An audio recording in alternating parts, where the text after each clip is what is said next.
Εκεί που αναρωτιέσαι για πράγματα που πρώτη φορά αντικρίζεις. Για πράγματα χιλιοϊπωμένα που έχουν πια περάσει. Για πράγματα που ξαφνιάζουν και γίνονται κάθε μέρα. Για πράγματα που έλεγες δεν θα συμβούν ποτέ και τώρα συμβαίνουν μπρος στα μάτια σου. Για άλλα που επαναλαμβάνονται με ελάχιστες παραλλαγές. Για πράγματα που πουλούνται μόλις πιάσουν κατάλληλη τιμή.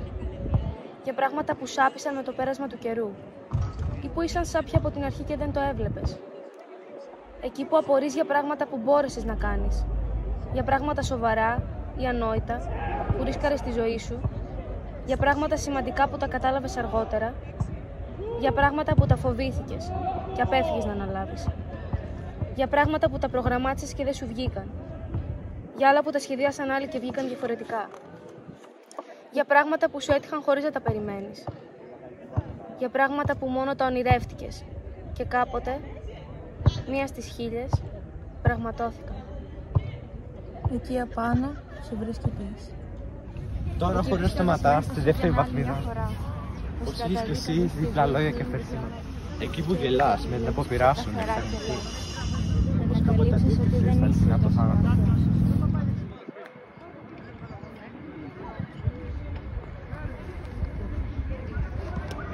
Εκεί που σκέφτεσαι, αν επειδή το θέλεις και μόνο, μπορεί να ανοίξει ο δρόμος προς τον άλλο.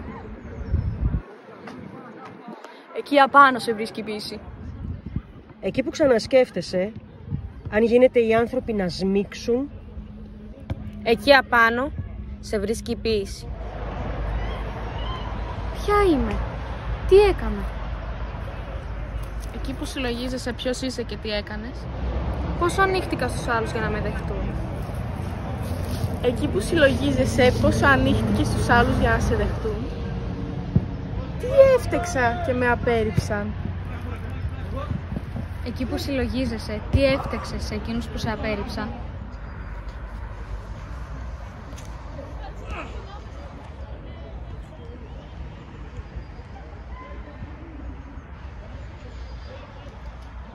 Εκεί απάνω Σε βρίσκει η πίεση.